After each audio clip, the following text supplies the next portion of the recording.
एक माली हमारे प्यारे जगन्नाथ जी के पीछे डंडा लेकर दौड़ा। आइए जानते हैं ऐसा कैसे हुआ। एक छोटा बालक केवल 5 साल का अपने माता पिता के साथ पहली बार श्री क्षेत्रपुरी पहुंचा था। उसका नाम गोपाल था। उसकी आंखों में मासूम चमक थी और उसके मन में केवल एक ही विचार घूम रहा था, मेरे सखा जगन्नाथ कहाँ हैं? मैं उनसे मिलने आया हूँ। वो मुझसे मिलेंगे, मेरे साथ खेलेंगे। रास्ते भर वो यही कहता आया था, माँ मेरे सखा जगन्नाथ मंदिर से बाहर आएंगे ना? वो मेरे साथ खेलेंगे ना? माँ मुस्कुराकर कहती, बेटा भगवान मंदिर में रहते हैं, सबको आशीर्वाद देते हैं, वो बाहर नहीं आते। लेकिन गोपाल का बालमन मानने वाला नहीं था। उसे विश्वास था कि उसका सखा जगन्नाथ उससे जरूर मिलने आएगा। जब वो पहली बार जगन्नाथ मंदिर पहुंचा, तो वो भक्तों की भीड़ के बीच खड़ा होकर ऊपर देखने लगा। विशाल रत्न सिंहासन पर बैठे श्री जगन्नाथ, बलभद्र और सुभद्रा के दर्शन करते ही उसकी आंखें भर आईं। वो हाथ जोड़कर बोला, सखा मैं आ गया हूँ, अब बाहर आ जाओ ना, मेरे साथ खेलो। उसके आसपास खड़े लोग मुस्कुरा रहे थे। कोई बोला, अरे बच्चा तो बड़ा प्यारा है, देखो भगवान को सखा बुला रहा है। लेकिन गोपाल को किसी की परवाह नहीं थी। वो द्वार के पास बैठ गया और बोला, जब तक मेरे सखा नहीं आएंगे मैं यहीं बैठा रहूंगा। शाम ढल गई, दीपक जलने लगे, पुरी की गलियां सुनहरी रोशनी में डूब गईं। लेकिन वो छोटा बालक अब भी मंदिर के बाहर बैठा था। माता पिता ने बहुत समझाया, चलो बेटा मंदिर बंद हो जाएगा, कल फिर आना।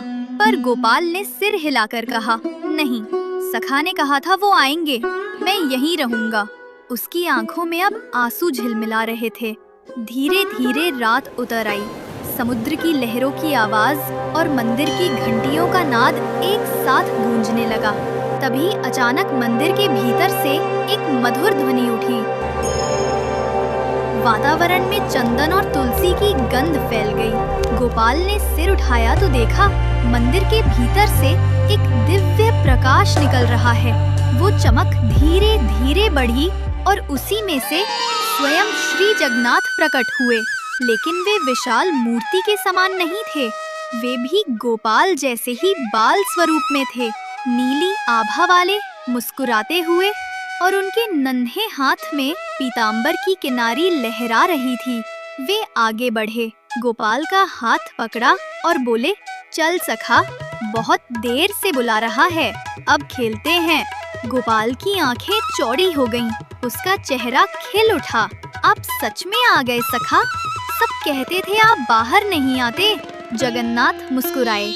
जिसका प्रेम सच्चा हो उसे जगन्नाथ कभी इनकार नहीं करते। दोनों ने हाथ में हाथ डालकर मंदिर के सिंहद्वार से बाहर कदम रखा।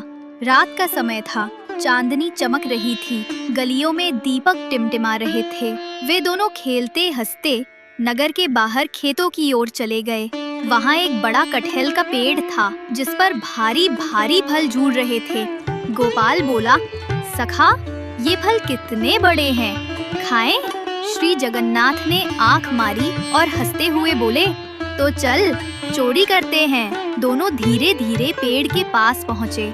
गोपाल नीचे खड़ा रहा और जगन्नाथ बाल स्वरूप में पेड़ पर चढ़ गए। एक कटहल तोड़ा, नीचे गिराया और दोनों जोर जोर से हंसने लगे।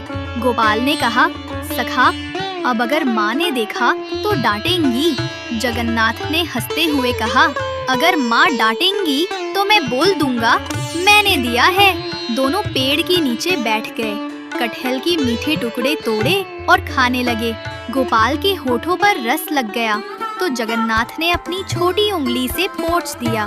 उस पल में मानो समय थम गया। केवल बालक और भगवान दोनों के बीच असीम स्नेह बह रहा था। तभी उस बगीचे का माली उन्हें देख लेता है और डंडा लेकर उनके पीछे पड़ जाता है। वो दोनों भागकर वापस पुरी मंदिर आ जाते हैं। धीरे धीरे रात बीत गई। जब सुबह की किरणें मंदिर की चोटी पर पड़ीं, तब पुजारी मंदिर खोलने आए। उसी समय गोपाल के माता पिता ने देखा कि उनका बेटा मंदिर के द्वार के पास सोया है।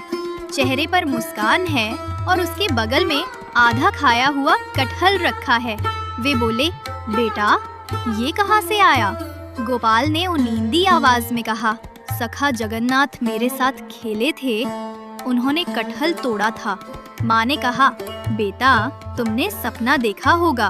तभी मंदिर के पुजारी दौड़ते हुए आए। वे बोले, आज मंदिर में एक अद्भुत बात हुई। श्री जगन्नाथ के श्री विग्रह के हाथों पर कटहल का रस लगा मिला है और मंदिर के बाग से एक कटहल भी गायब है। सब लोग चकित रह गए। गोपाल मुस्कुराया और मंदिर की दिशा में देखा, जैसे कोई अदृश्य सखा वहीं खड़ा मुस्कुरा रहा हो। जिसका प्रेम बालक जैसा निर्मल हो, उससे स्वयं जगन्नाथ सखा बनकर मिलने आते हैं।